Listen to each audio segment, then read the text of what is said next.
I hope all of you know that the exam is going to be on 7th of December. The fact कि exam आपका 2-3 महीने delay नहीं हुआ है shows that the commission is committed to take the exam. मेरा फिर यही मानना है कि अगर उनका बस चलता तो वो 26 अक्टूबर को ही आपका पेपर लेते.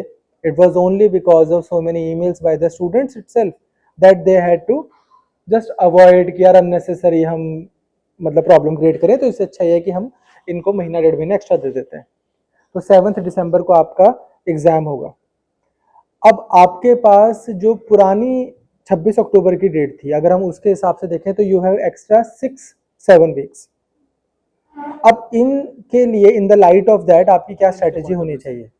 मेरे को एक पेपर देना.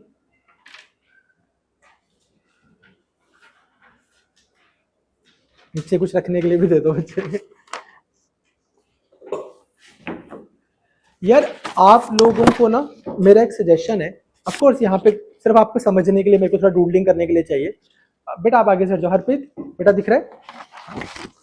मैं क्या चाहता हूँ, जो मेरा सजेशन है, आप में से बहुत बच्चे मेरे पास आ रहे थे कि मेरे को भूल ही जा रहा है पुराना, या मेरे को आता है, जैसे आपने भी बात की थी कि मेरे को आता है पर मेरे एग्जाम में एक्यूरेसी ट्रांसलेट नहीं हो रही उतनी. एक चीज मैं आपसे डिस्कस करना चाहता हूँ, आप ट्राई करो प्रीलिम्स के पॉइंट ऑफ व्यू से कि आप उसको थोड़ा सा उस तरह से तैयार करो. लेट्स से आपने पॉलिटी उठाई और मैं फिर वही बोलूंगा कि आपकी रिवीजन थ्रू एमसीक्यूज ही होनी चाहिए. जो हमने आपको एमसीक्यूज दिए हैं, जो 30 एमसीक्यूज दिए हैं, ऐसा नहीं है कि वो वाले एमसीक्यूज आपके पेपर में आएंगे. आ भी सकते हैं, नहीं भी आ सकते. उससे अनेबल्ड जो आपकी पर्सनैलिटी होगी उससे आपका पेपर क्लियर हो जाएगा.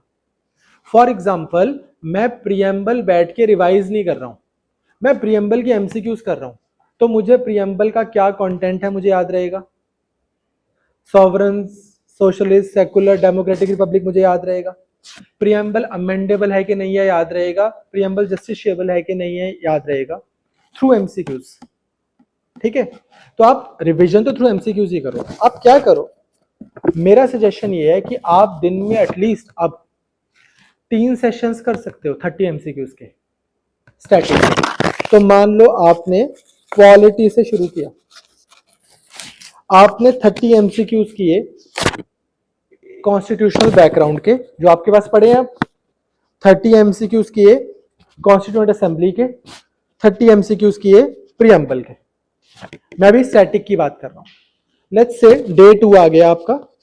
डे 2 में आपने 30 एमसीक्यूज किए union and it's territory and citizenship के, 30 एमसीक्यूज किए फंडामेंटल राइट्स के, 30 एमसीक्यूज किए डीपीएसपी के. ठीक है, अब डे 3 आ गया आपका, तो आपने 90 एमसीक्यूज किए पॉलिटी के डे 1 पे, 90 एमसीक्यूज किए डे 2 पे. आपका डे 3 आ गया, आपने 30 एमसीक्यूज किए बेसिक स्ट्रक्चर, फंडामेंटल ड्यूटीज, इन चीजों के. 30 आपने कर लिए यूनियन एग्जीक्यूटिव के एग्जाम्पल के लिए, और 30 ही आपने कर लिए पार्लियामेंट के. अब आप डे 4 पे, डे 1 पे जो आपने एमसीक्यूज किए थे, डे 2 पे जो एमसीक्यूज किए थे, डे 3 पे जो एमसीक्यूज किए थे, इन्हीं को रिवाइज करो. डे 4 पे अब आप नेक्स्ट एमसीक्यूज ना करो. ठीक, डे 5 पे अब आप पार्लियामेंट के दोबारा 30 एमसीक्यूज आप कर रहे हो, जुडिशरी के 30 एमसीक्यूज कर रहे हो, एंड देन उसके बाद वाले टॉपिक के. सिमिलरली डे 6 पे गवर्नर, स्टेट लेजिस्लेचर आपने कर लिया. डे 7 पे आपने पंचायत कर लिया.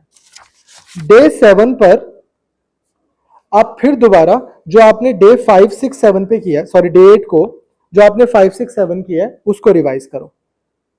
30, 30, 30 के 3 सेट्स, डे 4 पे उनकी रिवीजन, फिर 30, 30, 30 के 3 सेट्स, डे 8 पे उनकी रिवीजन, फिर इसी तरह डे 9, डे 10, डे 11 ये किया. डे 12 पे आपने क्या करना है, जो आपने डे 4 पे सारे रिवाइज किए थे और जो आपने डे 8 पे सारे रिवाइज किए थे, डे 12 पे आप जो आपने रिवीजन्स की थी उसकी रिवीजन करो. समझ आया? 1, 2, 3 पे आपने 30, 30, 30 किए, फिर आपने 4 दिन पे पिछले 3 दिन के एमसीक्यू रिवाइज किए. जिस दिन आप ये करोगे उस दिन आपको लगेगा, आपके अंदर से टेम्पटेशन आएगी कि यार मैं कुछ ये तो किए हुए हैं, ये तो ठीक हो रहे हैं, ये तो अभी किए हैं, मैं तो वो 1.5 महीने पुराना वाला भूलता हूं. इनको रिवाइज करके मुझे क्या मिल रहा है, ये तो मैंने अभी किए हैं, कोई बात नहीं, कर लो आप, आपको मिले हैं ना 36-37 दिन एक्स्ट्रा, ठीक है, कोई प्रॉब्लम नहीं है। अब उसके बाद में फिर डे 8 पे आप पिछले 3 दिन रिवाइज करो। डे 12 पे आपने क्या करना है, जो आपने रिवीजन की थी R1 R2 यहां पे R3, इनको रिवाइज करो। जब आप ये करोगे, जब आपकी थर्ड रिवीजन जब हो रही होगी 12 दिनों में पॉलिटी की, इस दिन आपको समझ आएगा कि यार पहले दिन जब मैंने 30 MCQs किए थे मेरे को 1 घंटा लगा था पर 30 MCQs, जब मैंने रिवीजन वाले दिन किए थे वही MCQs तो मुझे पर MCQs 40 मिनट्स लगे थे। आज जब मैं वही वाले MCQs को दोबारा देख रहा हूं, पर MCQs मुझे 25 से 30 मिनट लग रहे हैं पर सेट, 30 MCQs। तो पढ़ना आपने यहाँ पे भी उतने घंटे ही है, इधर भी उतने घंटे ही है, इधर भी उतने घंटे ही है, पर अब आपके साथ ये नहीं होगा कि आपको उसने CAG की पावर्स पे क्वेश्चन पूछा और आप भूल गए, उसने अटॉर्नी जनरल ऑफ इंडिया के ऊपर भी क्वेश्चन पूछा और आप भूल गए, आप कंफ्यूज हो गए, क्योंकि आपने रिवीजन रिवीजन रिवीजन रिवीजन की। This is how I want you to revise your static part. अब हमने तकरीबन हर एक सब्जेक्ट को 15-16 सेशंस में डिवाइड किया हुआ है। तो अगर आप एक दिन में 3 सेशन कर रहे हो, मान लो 18 सेशंस भी लगा लो, अगर आप एक दिन में 3 सेशंस कर रहे हो 1 2 3 1 2 3 1 2 3, तो भी आप देखोगे कि हर 8-9 दिनों में आपका एक सब्जेक्ट रिवाइज हो जाएगा, इंक्लूडिंग द रिवीजन डेज 10 दिनों में हो जाएगा, तो भी कोई इशू नहीं है। इसके बाद में this is how you keep on revising your static part and don't have to change your strategy as per the Sunday test. Sunday test को आप एक, जो फुल लेंथ टेस्ट आपके हैं उसको आप एक इंडिपेंडेंट एक्टिविटी मान के चलो, वो मैं अलग से देता हूं, मेरा अपना पढ़ना जो है इसका ये सिस्टम है। फिर उसके बाद में CSAT, अगर आप कंसिस्टेंटली 125 प्लस मार्क्स यहां पर ले रहे हो, you are doing fine in CSAT, उस केस में मैं आपको सजेस्ट करूंगा कि आप सिर्फ टेस्ट देते रहो, और अगर आपको लगता है कि आपका कोई फंडामेंटल वीक है, फॉर एग्जांपल आपको रेशोज नहीं निकालने आ रही जो आपको और 100 जगह यूज होनी है, परसेंटेज नहीं पे आप स्ट्रगल कर रहे हो, परसेंटेज आपकी 50 जगह यूज होनी है, डेटा जो है उसके बेसिक्स 100 जगह यूज होने हैं, समझ पा रहे हैं? तो आप अपने फंडामेंटल्स पे काम करते जाओ। पर let's say boards and streams का कोई एक पर्टिकुलर टाइप का क्वेश्चन है जो बहुत डिफिकल्ट है, उसमें आपको फंसने की जरूरत नहीं है। प्रॉफिट लॉस परसेंटेज आपको आता है, आप प्रॉफिट लॉस अच्छे से निकाल पा रहे हो, यू आर फाइन। पर डिसऑनेस्ट शॉपकीपर टाइप का एक कोई स्पेशल डिफिकल्ट टाइप का कोई MCQ है जो आपसे नहीं निकल रहा और आपको लगता है कि मेरा बहुत टाइम ले रहा है, तो उससे परेशान होने की जरूरत नहीं है। बैलेंस तरीके से कि मेरी कॉम्प्रिहेंशन अच्छी हो, मेरी पंजाबी भाषा, इंग्लिश लैंग्वेज, रीजनिंग, क्वांट, एक बैलेंस तरीके से आप करते जाओ। अगर आप 125 प्लस ले रहे हो तो सिर्फ टेस्ट पे ही फोकस करो। अगर आप 100 के आसपास हो हमारे यहाँ के टेस्ट में, यू नेवर नो, वो आपसे काफी डिफिकल्ट पेपर ले सकते हैं CSAT का। तो फिर जो आप अभी तक कर रहे हो, 3 बजे की आप क्लास लगाते हो, ये आप लगाते जाओ और आप देखोगे कि ऑटोमेटिकली आपका पेपर क्लियर हो जाएगा। ऑलरेडी मेरे को स्टूडेंट्स आके बोल रहे हैं, और आप में से भी जो कंसिस्टेंटली 3 बजे वाली क्लास लगा रहे होगे, आप फील कर रहे होगे कि you are better positioned vis-a-vis CSAT compare to how you were 20-25 days ago, है ऐसा? तो CSAT will be taken care of. अब यार तीसरी चीज है करंट अफेयर्स, इसके बारे में I in any case wanted to talk to you people. यार करंट अफेयर्स में क्या है, let's take AUKUS as an example, और let's take Quad as an example, Trump tariff as an example, Waqf board bill as an example, कोई भी आप चीज ले लो। ऐसा क्या है जो CBL लिख देगा जो विजन नहीं लिख सकता? ऐसा क्या है जो विजन लिख देगा और वाजीराम नहीं लिख सकता? ऐसा क्या है जो वाजीराम विजन और CBL लिख देंगे लेकिन इनसाइट्स और इंडिया नहीं लिख सकता? तो पहली चीज जो मैं चाहता हूं कि आप को करनी है वो ये है कि अपने अंदर से फियर निकालना है करंट अफेयर्स का, कि कोई ऐसा करंट अफेयर्स है जो किसी ने किए हुए हैं और मैंने नहीं किए हुए। आप एक सोर्स जो है, तभी जब मुझसे आप पूछते हो कि मैं तो बोलूंगा हमारे वाले कर लो, क्योंकि अगर यहाँ पे बैठे एक बच्चे को पता है कि यार एक मैगजीन आती है, तो हमारी ये 50 बंदों की टीम को नहीं पता। हमारे यहाँ से भी तो कोई इंस्ट्रक्शन जाती होंगी ना कि यार आप एक बार वो मैगजीन्स भी देख लेना, उसमें कोई काम की चीज होगी तो यहाँ लिख देना, क्योंकि हमें तो ये है कि यार आपका पेपर क्लियर हो, बात खत्म हो गई। यूपीएससी में कुछ ऐसा तो नहीं है कि कोई ओरिजिनल कंटेंट हम ऐसा करंट अफेयर्स का बना के देंगे जो दुनिया में एग्जिस्ट नहीं करता, क्योंकि वो पूछा भी नहीं जाएगा पीसीएस में, यूपीएससी में। तो आप कहीं से भी तैयारी करो, कैसे भी तैयारी करो, बट आप कॉन्फिडेंट होकर तैयारी करो करंट अफेयर्स की। बट करंट अफेयर्स में ना मैं आपसे एक चीज चाहता हूं। पहली चीज, आप करंट अफेयर्स को 2-3 घंटे डेली दीजिए in addition to this thing. ये आपकी जो 30 एमसीक्यूज वाली एक्सरसाइज है, एक सेशन अगर आपका 1 घंटा ले रहा है तो ये 3 घंटे के हो गए। अब अगेन ये हार्ड एंड फास्ट रूल नहीं है। लेट्स से मान लो लेट्स से बलविंदर को लगता है कि यार मैं तो दिन में 5 सेशन कर सकता हूं, 3 नहीं 5 कर सकता हूं, तो कर ले। और से मान लो फौजी साहब को लग रहा है कि यार मेरे तो दिन में ना यार 2 सेशन ही हो रहे हैं, तो कोई बात नहीं 2 से स्टार्ट करो। तो ऐसा नहीं है कि यार चेतन ने बोला था 3 सेशन करने हैं और 3 दिन में 9 सेशन करके चौथे दिन रिवाइज करना है, तो मेरे तो 7 ही हुए हैं। भाई 7 हुए अगर 3 दिन में, तो 7 की रिविजन करो, पर चौथा दिन अपना रिविजन का ही रखो। अगर आपने 3 दिन में एक सेशन किया है तो फिर आप सीरियस नहीं हो। फिर जो आज बाबा जी बोल के गए कि फिर आप कुछ और करो यार। 7 दिसंबर को पेपर है, 3 दिन में 30 एमसीक्यूज किए हैं आपने। ठीक है जी, क्लियर। तो लेकिन आपने इस तरह से लकीरी की फिक्री नहीं करनी। अगर आपके 3 दिन में 6 सेशन हुए हैं तो चौथे दिन आप 6 सेशंस की रिवीजन करो। 3 दिन में अगर आपके 15 सेशन हो गए हैं तो चौथे दिन में 15 सेशंस की रिवीजन करो।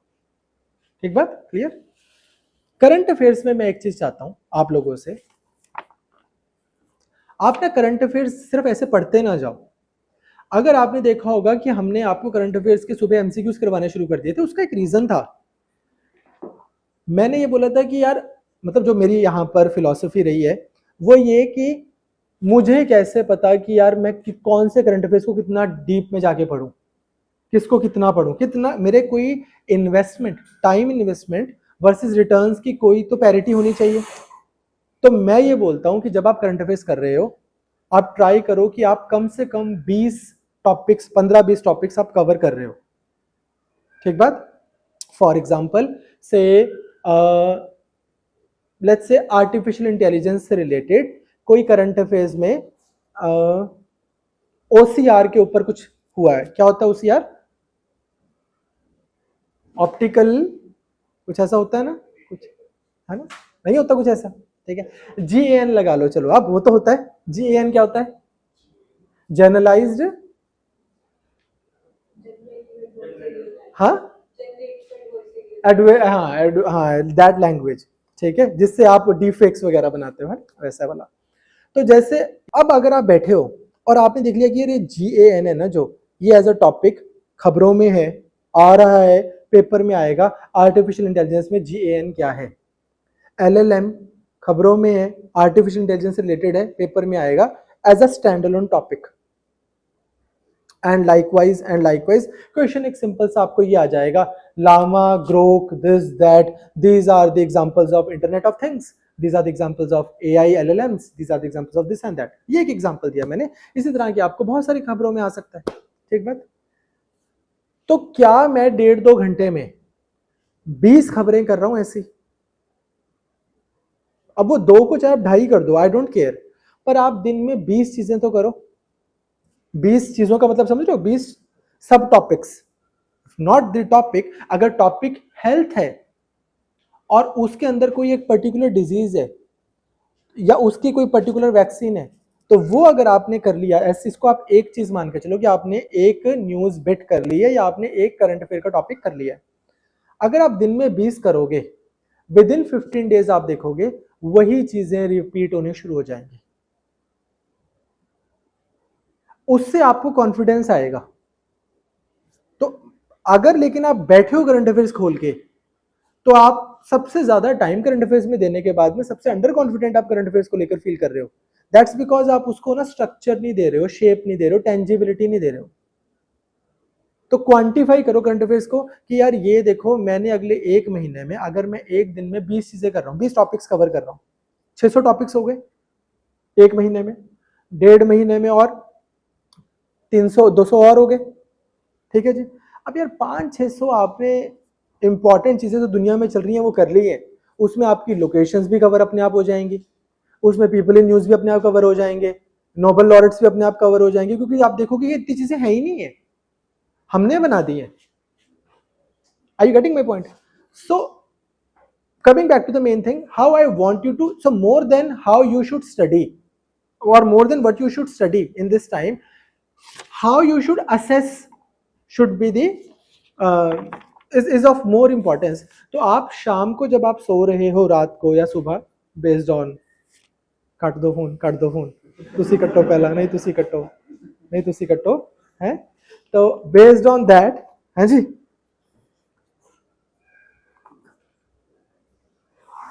ਉਹ ਇਹ ਤਾਂ ਸੰਤ ਆਦਮੀ ਹੈ, ਉਹਨੂੰ क्या देख रहे हो,